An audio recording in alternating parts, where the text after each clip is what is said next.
Capacitance में basic circuits में अभी तक हम लोगों ने इफेक्टिव कैपेसिटेंस निकालने वाले मेथड कुछ देखे थे, ठीक है ना। मेथड तो ऑलरेडी वही है जो हम लोगों ने रेजिस्टेंस में पढ़े हैं इलेक्ट्रिक करंट चैप्टर में। बस ये कि कैपेसिटेंस में फॉर्मूला जो है वो पैरेलल और सीरीज के लिए वो इन्वर्ट हो जाएगा, ठीक है ना। रेजिस्टेंस में जो पैरेलल वाला फॉर्मूला है वो कैपेसिटेंस में सीरीज वाला है and vice versa. But Wheatstone bridge की बैलेंस कंडीशन वही है, व्हीटस्टोन ब्रिज की बैलेंस कंडीशन वैसे ही रहेगी। C1 upon C2 is equal to C3 upon C4 है, तो बीच वाले दोनों पॉइंट सेम पोटेंशियल पे आएंगे, ठीक है ना। तो इसी में थोड़ा सा और आगे बढ़ते हैं इसमें।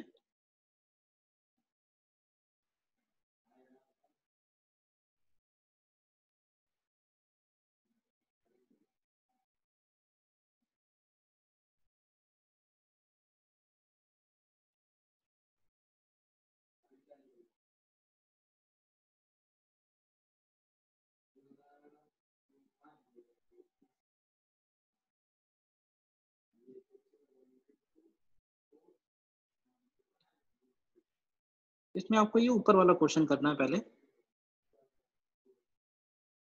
3.116।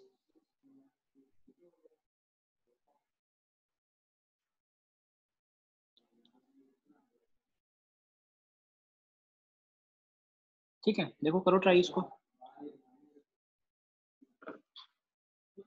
इनफाइनाइट ब्रांच है, ट्राई करो इसको।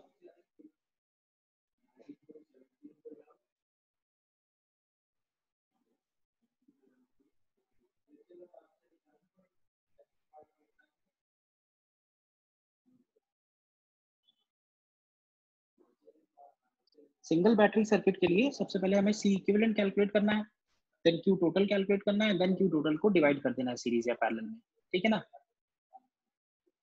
मल्टीपल कैपेसिटर्स अगर लगे हुए हैं सर्किट में। ये जो क्वेश्चन तुम्हारे सामने है, पढ़ो, देखो, ट्राई करो पहले इसको। देखो इसमें जैसा लिखता आ रहा है पहले देखते जाओ। Capacitor of capacitance 1 microfarad withstand maximum voltage 6 kilo volt.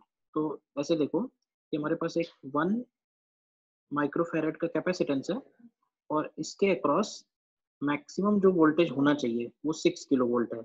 तो चाहो तो इसके ऊपर मैक्सिमम चार्ज निकालो, तो मैक्सिमम चार्ज की वैल्यू हो जाएगी C इंटू वी। तो ये मैक्सिमम चार्ज हो जाएगा 6 किलो वोल्ट इंटू 1 माइक्रोफैरेड करोगे अगर, तो तुम्हें 6 मिली कूलम मिलेगा, ठीक है।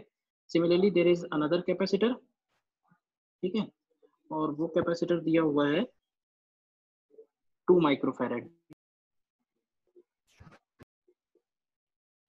वो कैपेसिटर दिया है 2 माइक्रोफैरेड और इसका मैक्सिमम वोल्टेज दिया हुआ है 4 किलो वोल्ट, ठीक है। तो अगर हम इसका क्यू मैक्स निकालेंगे तो इसका क्यू मैक्स निकल के आएगा सीवी के हिसाब से 8 मिली। स्क्रीन फ्रीज हो गई। एक सेकेंड, पहला जो कैपेसिटर है 1 माइक्रोफैरेड उसका मैक्सिमम वोल्टेज है 6 किलो वोल्ट, तो क्यू मैक्स की वैल्यू 6 मिली कूलम आ जाएगी। और दूसरा कैपेसिटर है 2 माइक्रोफैरेड और वोल्टेज कितना है 4 किलो वोल्ट, तो उसका मैक्सिमम चार्ज आ जाएगा 8 मिली कूलम। अब ऐसे बताओ कि अगर हम इन दोनों को सीरीज में लगाना चाहते हैं, सीरीज कॉम्बिनेशन में, तो यही चाहेंगे ना कि दोनों सेफली वर्क करें। और दोनों सेफली वर्क करने का मतलब ये है कि किसी का भी वोल्टेज उसके मैक्सिमम से क्रॉस नहीं होने पाए। तो इनडायरेक्टली हम ऐसे बोल सकते हैं कि किसी के ऊपर भी चार्ज उनके मैक्सिमम से ज्यादा नहीं होना चाहिए। अब अगर हम दोनों को सीरीज में लगा रहे हैं तो जाहिर सी बात है दोनों पे हमें चार्ज सेम रखना होगा, तो सेम चार्ज जो लेना चाहिए वो 6 लेना चाहिए। तो इस पे भी +6 - 6 और इस पे भी +6 - 6, क्योंकि सीरीज में जब हम कनेक्ट करेंगे तो बैटरी से सेम चार्ज दोनों को डिलीवर होगा।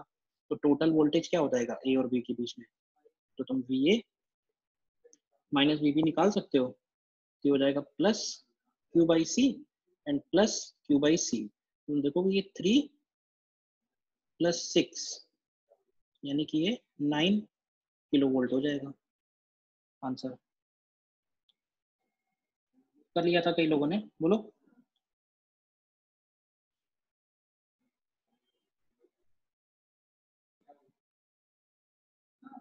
ठीक है,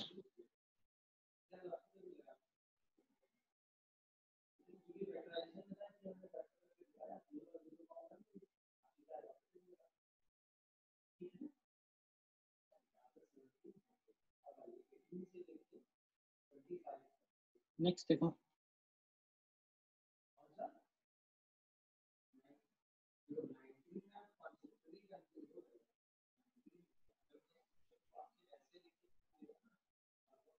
इसमें आपको ये वाला करना है 3.117।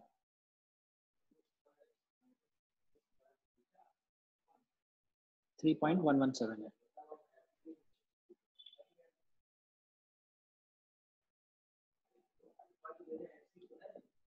देखो ध्यान से,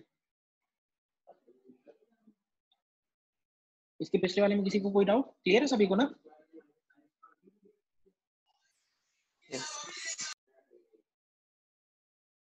ओके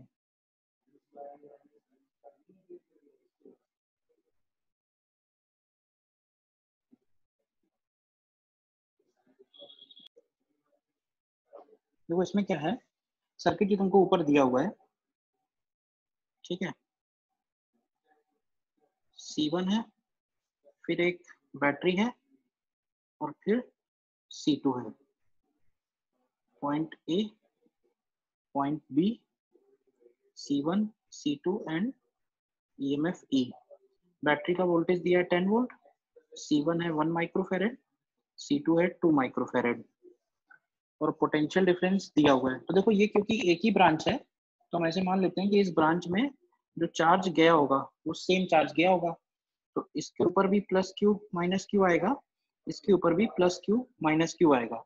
अब बस तुम्हें एक बार केवीएल लगाना है। केवीएल लगाने का मतलब है कि ए से चल के बी तक जाना है, और रास्ते में जो जो भी पढ़ता जाएगा, जो भी चीजें पढ़ रही हैं, उनका 1 बाय 1 पोटेंशियल लिखते हैं।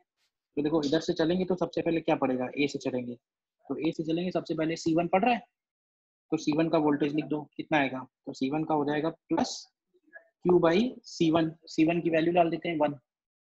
फिर बैटरी का निगेटिव टर्मिनल पड़ रहा है, ध्यान से देखो, तो -10, एंड C2 के लिए देखोगे तो plus Q/2, and this is equal to, ये गिवन है कितना, 5 गिवन है, तो यहाँ से आएगा 3Q/2 इज इक्वल टू 15। तो यहाँ से तुम्हें Q की वैल्यू 10 माइक्रोकूलम मिल जाएगी, देख लो, ठीक है, Q की वैल्यू 10 माइक्रोकूलम।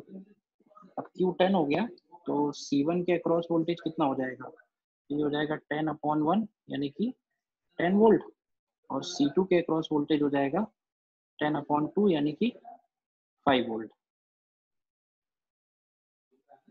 बोलिए, कर लिया ना, कई लोगों ने कर लिया।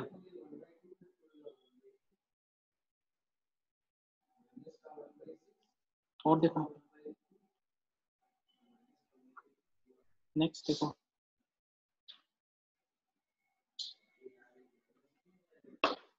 देखो सिंगल बैटरी सर्किट है, फिर से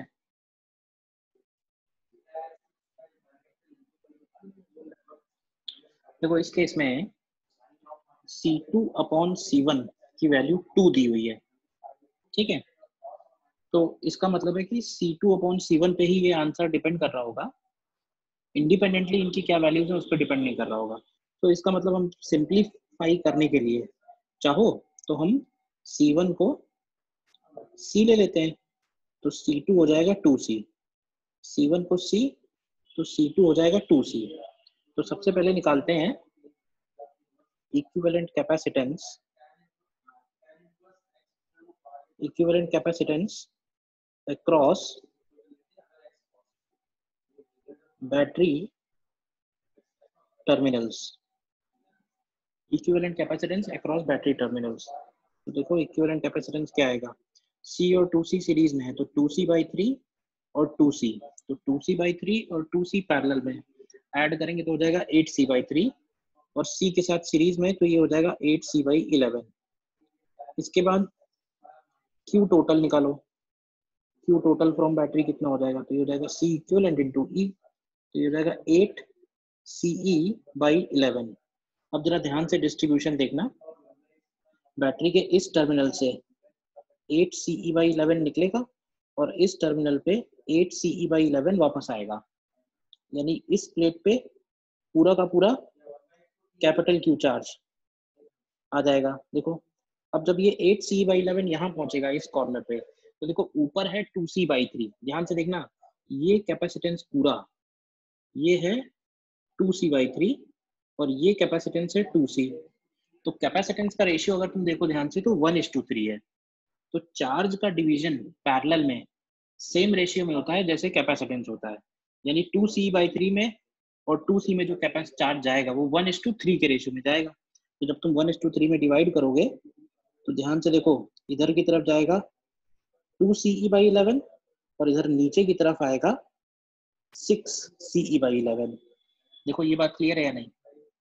8CE/11 को हमने 1:3 में डिवाइड कर दिया है, तो इस प्लेट पे प्लस 2CE/11 और इस प्लेट पे माइनस 2CE/11 हो जाएगा। तो यहाँ से हम लोग बोल सकते हैं हेंस VA माइनस VB की वैल्यू हो जाएगी 2CE/11 and divided by 2C। Q by C करेंगे वोल्टेज के लिए, तो आंसर E/11 आएगा। तो आंसर 10 वोल्ट आ रहा है। देखो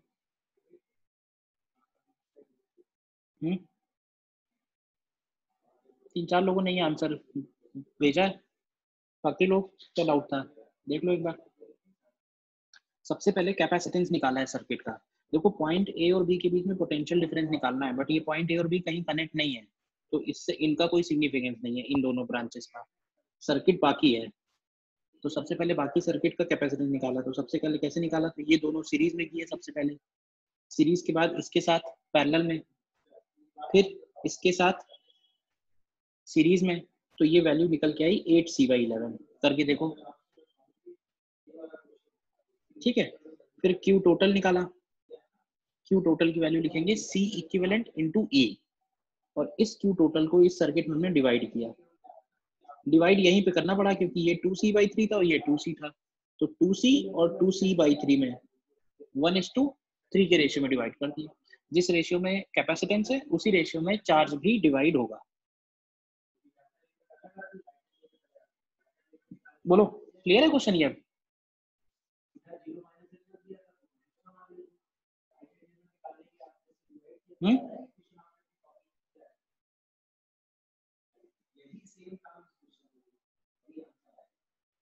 ठीक है, देखो नेक्स्ट देखो,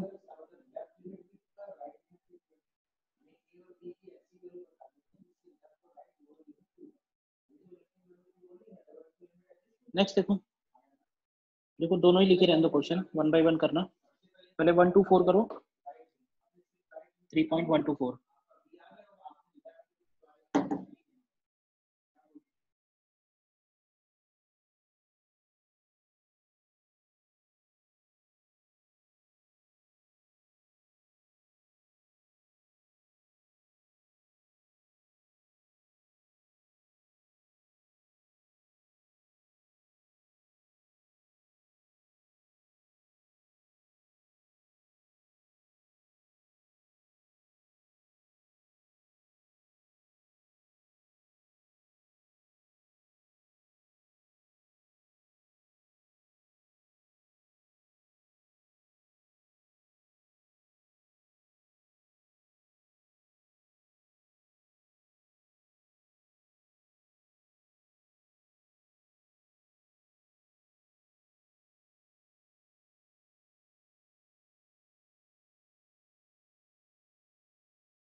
सॉरी मेरा माइक म्यूट था। मल्टीपल बैटरी सर्किट में मैंने ये बोला कि मल्टीपल बैटरी सर्किट में हमारे पास दो मेथड हैं जो हमें यहाँ पे यूज करने होंगे। एक तो है केवीएल वाला मेथड। केवीएल वाले मेथड में हम लोग क्या करते थे कि पहले करंट एज्यूम कर लेते थे, current in each branch of circuit, और फिर ईच इंडिपेंडेंट लूप में केवीएल की इक्वेशन बना लेते थे। बट अगेन वो मेथड यहाँ भी थोड़ा सा बोरिंग हो जाएगा बिकॉज इक्वेशंस फॉर्म होंगी। तो दूसरा जो मेथड था नोडल वाला, वो तुम्हें यहाँ पे प्रैक्टिस करके रखना है सही से। तो नोडल देखो, नोडल कैसे अप्लाई करोगे। नोडल अप्लाई करने के लिए तरीका ये है कि किसी भी एक पॉइंट का पोटेंशियल हम लोग 0 एज्यूम करेंगे, फिर उसकी मदद से बाकी सारे पॉइंट्स पे पोटेंशियल लिखेंगे। ठीक है, अब जैसे वहां पे बोलते थे सम ऑफ इनकमिंग करंट्स इज 0, यहाँ पे बोलेंगे कि सम ऑफ इनकमिंग चार्ज इज 0। ठीक है ना, तो करंट्स को लिखते थे V1 minus V2 upon R, यहाँ चार्ज की वैल्यू को लिखेंगे V1 minus V2 into C। इतना फर्क है केवल, बाकी एग्जैक्टली सेम मेथड है। तो मुझे लगता है इन दोनों ही क्वेश्चन को आप नोडल वाले मेथड से करो, नोडल एनालिसिस से।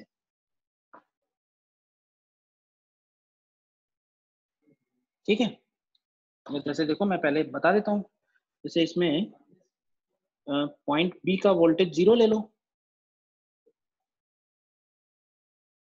पॉइंट बी का वोल्टेज 0 ले लो, ठीक है।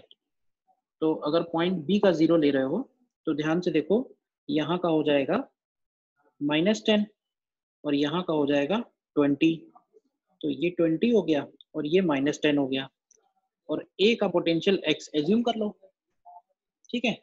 अब तुम सिंपली ये बोल सकते हो कि इधर जाने वाला चार्ज Q1, इधर जाने वाला चार्ज Q2 और इधर जाने वाला चार्ज Q3, इन तीनों चार्जेस का जो सम होगा वो 0 होना चाहिए।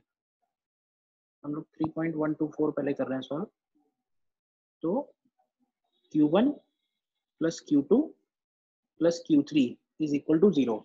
Sum of all outgoing charges is 0.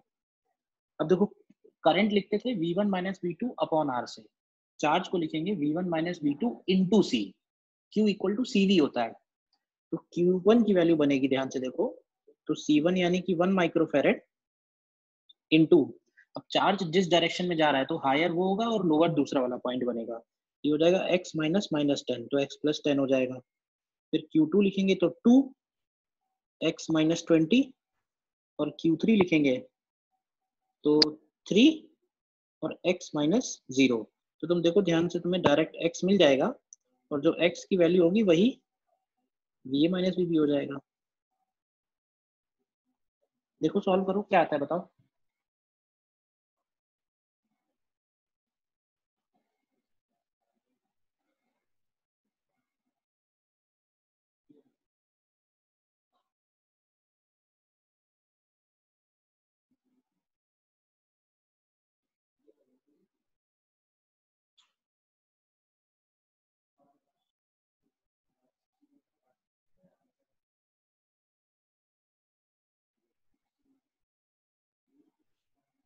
x का वैल्यू 5 वोल्ट आता है। Yes sir. ओके, तो ये आंसर हो गया क्वेश्चन बस। अब तुम सेकंड वाले में यही मेथड लगाओ, जो सेकंड फिगर बना हुआ उसमें यही नोडल अप्लाई करो, वैल्यूज यही ले लेना, C1 C2 C3 यही ले लेना, 1 microfarad, 2 microfarad and 3 microfarad. E1 की वैल्यू 10 वोल्ट, E2 की वैल्यू 20 वोल्ट और E3 5 वोल्ट ले लेना, E3 5 वोल्ट।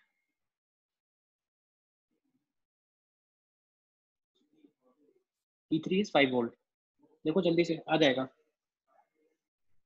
सर्किट में कोई भी एक पॉइंट पे हम 0 ले सकते हैं, फिर जहां जहां पे हम बैटरी लगी हुई है उसके अक्रॉस वोल्टेज लिख लेते हैं, और फिर कोई एक ऐसा पॉइंट ढूंढते हैं जहां पे हमें नोडल अप्लाई करनी है। अगर एक वेरिएबल एज्यूम किया है तो एक बार नोडल लगानी पड़ेगी।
निकाला इसमें कोई, इसमें भी हमको जैसे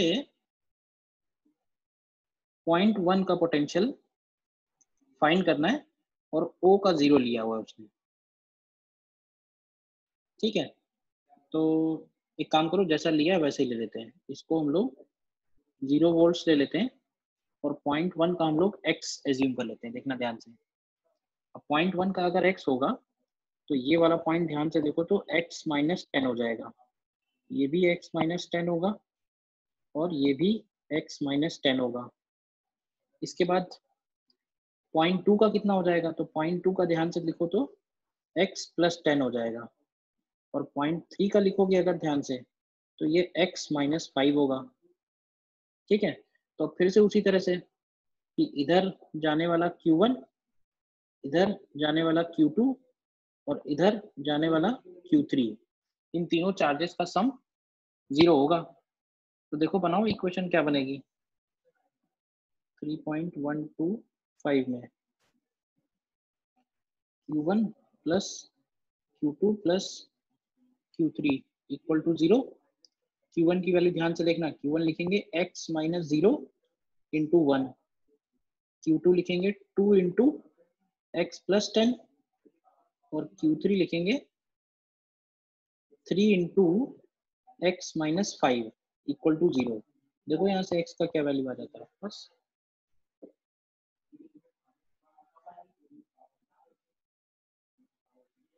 देखो सॉल्व करके, क्लियर है या नहीं?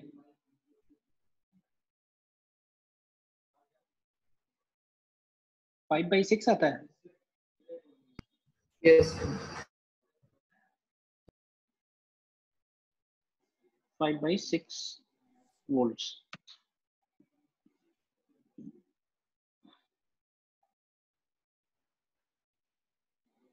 क्लियर है दोनों प्रॉब्लम, बताओ।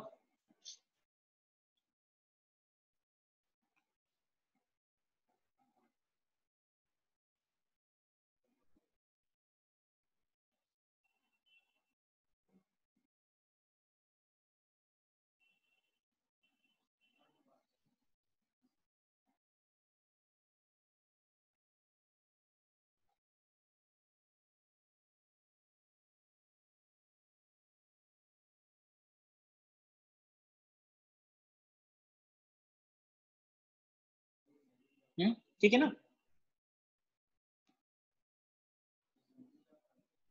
और देख लो।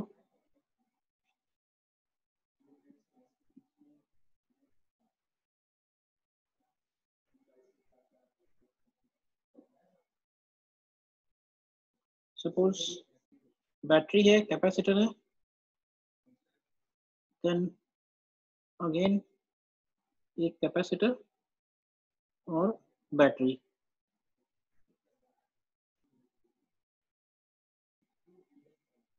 अगेन इसमें भी जैसे पॉइंट ए है, पॉइंट बी है, तो ये 1 माइक्रोफेरेड है, 5 वोल्ट्स है, ये 2 माइक्रोफेरेड है और 10 वोल्ट्स है। तो हमें इस सर्किट में VA माइनस VB निकालना है। बताओ, देखो करो ट्राई।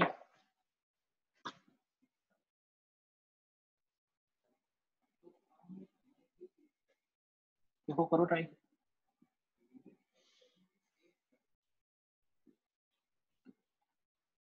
देखो देखा जाए तो दो कैपेसिटर हैं, दो बैटरी हैं, ठीक है, लेकिन लूप देखो ध्यान से तो एक ही लूप है।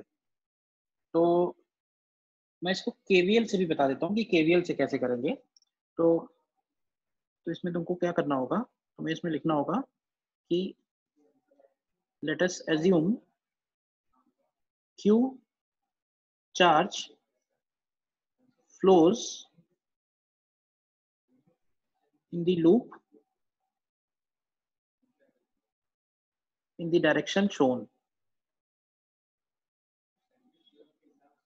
in the direction shown।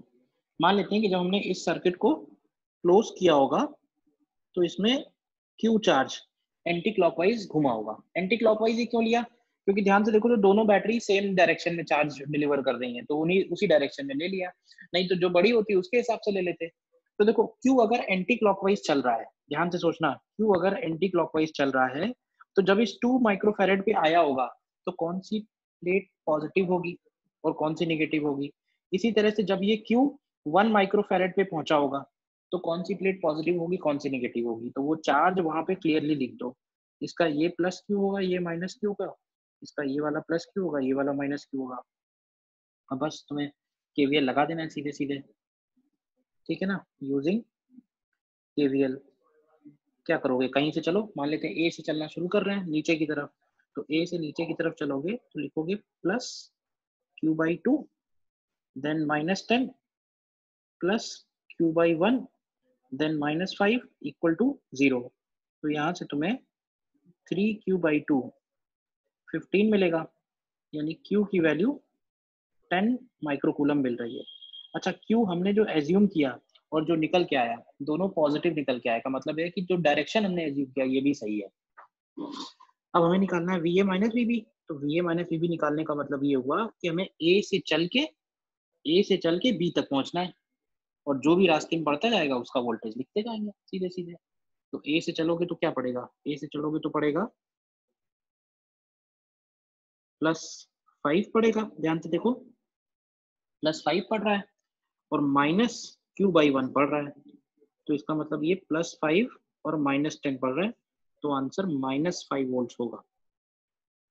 देख लो ध्यान से, आंसर -5 वोल्ट आना चाहिए। बोलो, इसको हम लोग यूजिंग नोडल भी कर सकते थे। यूजिंग नोडल देख लो कैसे करेंगे। तो यूजिंग नोडल करने के लिए जैसे हमें VA माइनस VB निकालना है, तो एक काम करो, B का वोल्टेज 0 ले लेते हैं, ठीक है, और A का वोल्टेज X ले लेते हैं।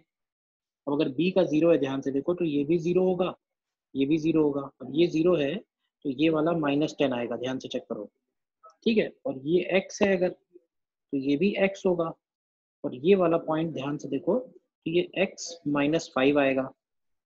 अब यहाँ पे हम क्या बोल सकते हैं, यहाँ पे हम ये बोल सकते हैं कि इधर जाने वाला Q1 और इधर जाने वाला Q2, इन दोनों का सम 0 होना चाहिए। तो Q1 plus Q2 equal to 0 करोगे तो Q1 की वैल्यू कैसे लिखोगे, Q1 हो जाएगा X -5 इंटू 1, और Q2 कैसे लिखोगे, तो X -10 इंटू 2 इक्वल टू 0। तो तुम देखो यहाँ से तुम्हें X की वैल्यू -5 मिल जाएगी। मेथड 2 हो गया। मेथड 2 देखो, जो लोग नहीं कर पाए क्या कारण था, क्लियर है अभी।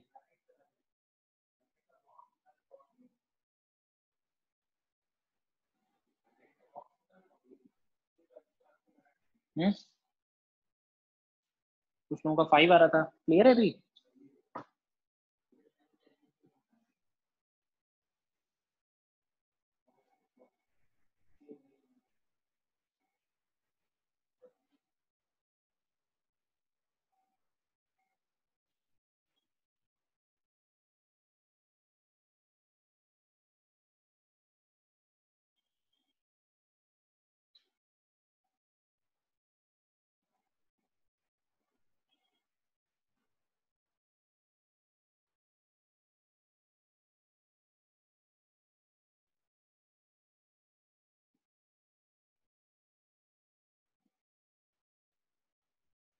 ठीक है, नेक्स्ट आगे बढ़ते हैं फिर, और देखो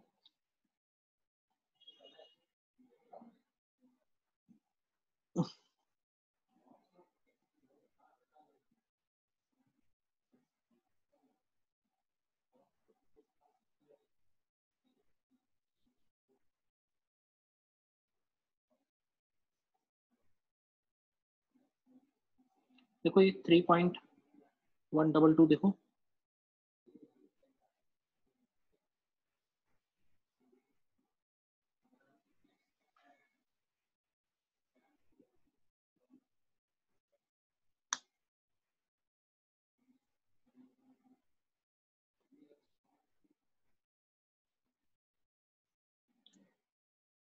अब देखो ये जो क्वेश्चन है, कैपेसिटर की जो सर्किट है वो करंट वाले सर्किट से थोड़ा सा ज्यादा ट्रिकी होते हैं, ठीक है।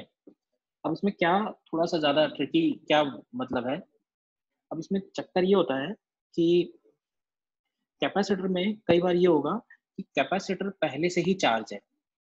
अभी कैपेसिटर अगर पहले से चार्ज है तो उसके ऊपर कितना चार्ज आएगा, ठीक है, वो उसके पहले वाले चार्ज पे भी डिपेंड करेगा। तो कहने का मतलब करंट वाले सर्किट में क्या होता है कि अ, अगर मान लो बैटरी कनेक्टेड है तो करंट इज फ्लोइंग, और बैटरी नहीं कनेक्टेड है तो करंट जीरो है। लेकिन यहाँ पे ऐसा हो सकता है कि कैपेसिटर कनेक्टेड है, सर्किट क्लोज नहीं है, लेकिन कैपेसिटर पहले से ही चार्ज है, क्योंकि कैपेसिटर चार्ज स्टोर करता है तो उसके पास पहले से भी चार्ज हो सकता है। तो देखो ऐसे जितने भी क्वेश्चन आएंगे जिसमें स्विचिंग हो रही है, स्विचिंग का मतलब ये है कि पहले स्विच ओपन है बाद में क्लोज है, या बाद में क्लोज है पहले ओपन है, तो तुम ऐसे समझ के चलो कि वो दो अलग अलग क्वेश्चन है। एक क्वेश्चन है सर्किट विथ स्विच ओपन, और एक क्वेश्चन है सर्किट विथ स्विच क्लोज। तो ऐसा क्यों कर रहे हैं ये थोड़ी देर बाद समझ में आएगा, पहले तुम ऐसा करके प्रैक्टिस कर लो। तो तुम्हें दो क्वेश्चन सॉल्व करने हैं, एक क्वेश्चन सॉल्व करना है स्विच क्लोज की सिचुएशन में, और एक क्वेश्चन सॉल्व करना है स्विच ओपन की कंडीशन में। फिर हम दोनों सर्किट्स को कंपेयर करेंगे, तब हमको पता चलेगा कि जो आंसर हमको निकालना है कि पॉइंट 1 और पॉइंट 2 पे कितना चार्ज फ्लो होगा, उसके बाद पता चलेगा। तो पहले इसको सॉल्व करना विथ स्विच ओपन, और बाद में सॉल्व करना विथ स्विच क्लोज्ड। करो एक बार।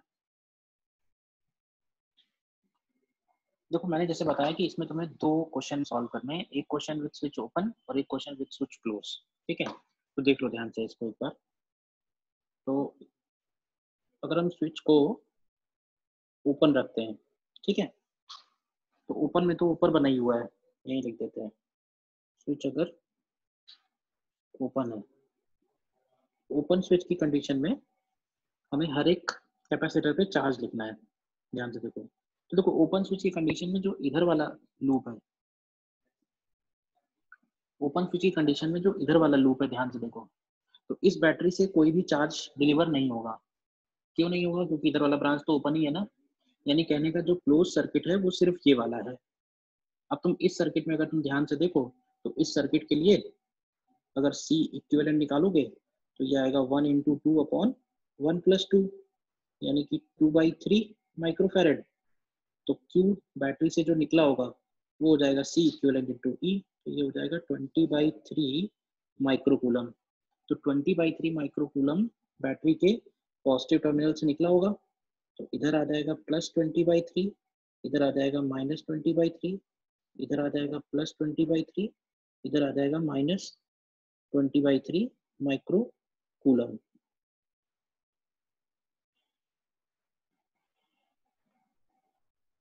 देखो ध्यान से, ये सिचुएशन है जब ये स्विच ओपन है।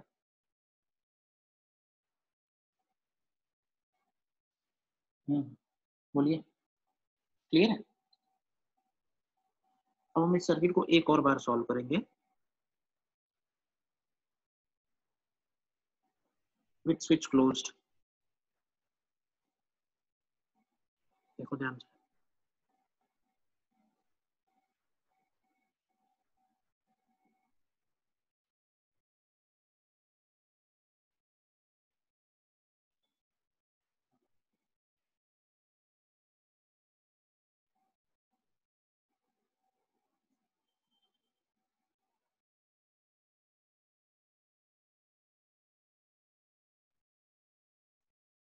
टेन वोल्ट, 2 माइक्रोफेरेड, 1 माइक्रोफेरेड, और इधर भी ये 10 वोल्ट।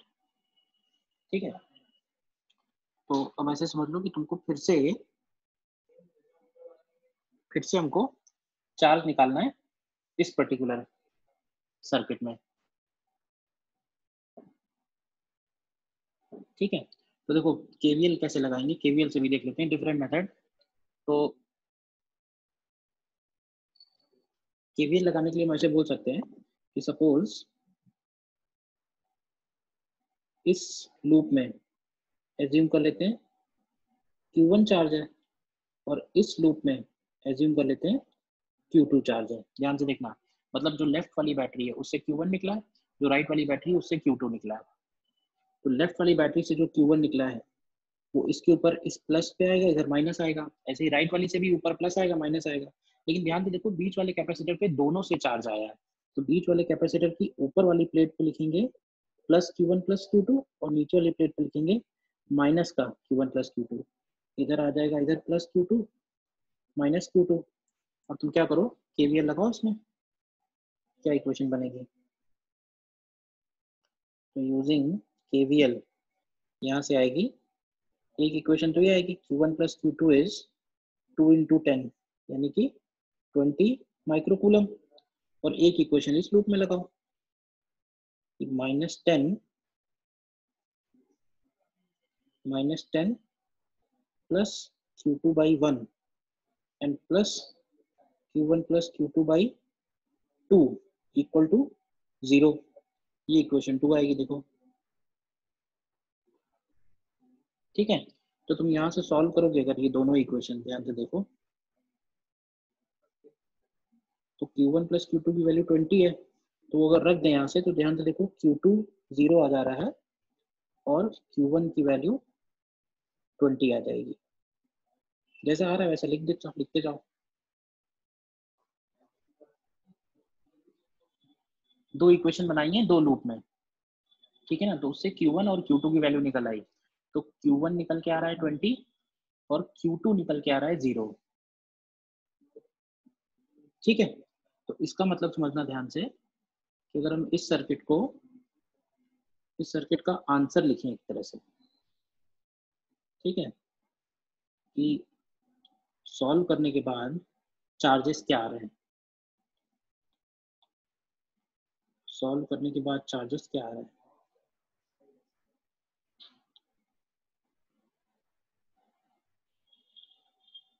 तो देखो Q2 की वैल्यू 0 आ रही है, यानी कि इस कैपेसिटर पे कोई भी चार्ज नहीं है, और इस कैपेसिटर पे आ रहा है Q1 प्लस Q2, यानी ऊपर वाली प्लेट पे +20 और नीचे वाली प्लेट पे -20। देखो ध्यान से, ये सिचुएशन है। अब हमें क्या पता करना था क्वेश्चन में ध्यान से फिर से आओ। क्वेश्चन में हमको ये पता करना था कि सेक्शन 1 एंड 2 से जो डायरेक्शन बने हुए हैं उन डायरेक्शन में कितना चार्ज फ्लो हुआ है। तो अब देखो ध्यान से, डायरेक्शन में इधर कितना चार्ज फ्लो हुआ है वो पता करने के लिए हमें ये देखना पड़ेगा कि इस ब्रांच में कितना चार्ज है, ऐसे समझो। तो देखो इस ब्रांच में इस प्लेट पे पहले कितना था, +20/3, बाद में कितना है +20। इसका मतलब है कि इस ब्रांच में कितना चार्ज आया होगा, तो इसमें आया होगा 40/3। 40/3 ऊपर से नीचे आया होगा, क्योंकि पहले वहां 20/3 था और बाद में वहां 20 है, तो आया कितना होगा 40/3। इसी तरह से देखो जिस पे 0 हो गया, ठीक है ना, पहले इस प्लेट पे -20/3 था और बाद में 0 हो रहा है, यानी कि इस पे कितना आया होगा, तो इस पे आया होगा 20/3। अब इस पॉइंट पे KVL लगाओ, 40/3 नीचे क्या KCL, 20/3 आगे गया, यानी कि इस यहाँ से कितना चार्ज आया होगा, यहाँ से आया होगा 20 माइक्रोकूलम। अब तुम बाकी सारे दिखा सकते हो, यहाँ 20 है तो यहाँ भी 20 है और यहाँ पे 20/3 माइक्रोकूलम। देख लो, तो पॉइंट 1 से आंसर अगर लिखें तो एट 1, पॉइंट 1 पे चार्ज है 20 माइक्रोकूलम और एट 2, अब एट 2 जो डायरेक्शन हमारा आ रहा है वो अपोजिट आ रहा है, तो उसको लिख देंगे -20/3 माइक्रोकूलम। ध्यान से देखो, क्वेश्चन थोड़ा सा अलग क्वेश्चन है, तो इसमें हो सकता है एक बार में चीजें नहीं समझ में आई हो। बताओ इसमें क्या क्या है। सबसे पहले काम हमको ये करना है कि उसको दो अलग अलग सिचुएशन में सॉल्व करना है, एक बार स्विच ओपन करके और एक बार स्विच क्लोज करके, ठीक है ना। स्विच ओपन की कंडीशन में इस बैटरी से कोई भी चार्ज नहीं निकाला, इस बैटरी के हिसाब से दोनों पे चार्ज लिख दिया। स्विच क्लोज करने के बाद हमने सर्किट सॉल्व किया। स्विच क्लोज करने के बाद जो सर्किट मैंने सॉल्व किया है वो तुम नोडल से भी कर सकते हो, मैंने KVL से दिखा दिया कैसे करना है, नोडल से भी कर सकते हो। तो तुम्हें ये पता चल गया ये फाइनल सिचुएशन, इस कैपेसिटर पे 20 आ गया है और इस कैपेसिटर पे 0 आ गया है।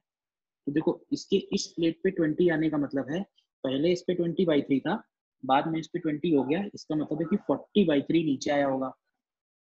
इसी तरह इस प्लेट पे -20/3 है, बाद में 0 है, तो इसका मतलब इस पे कितना आया होगा, इस पे 20/3 आया होगा। तो इधर से 20/3 गया, इधर 40/3 गया, इसका मतलब इधर से 20 आया होगा, KCL लगा दिया।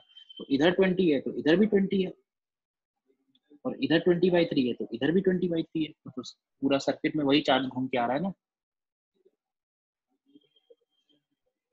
ठीक है, अब इस पे हम और क्वेश्चंस करेंगे तो हो जाएगी प्रैक्टिस। अगर एक बार में नहीं आया तो परेशान होने की जरूरत नहीं है, ठीक है ना। इसके पहले तक जो हमने किए हुए हैं क्वेश्चंस, उनको एक बार आप कर लेना एक बार जरूर से।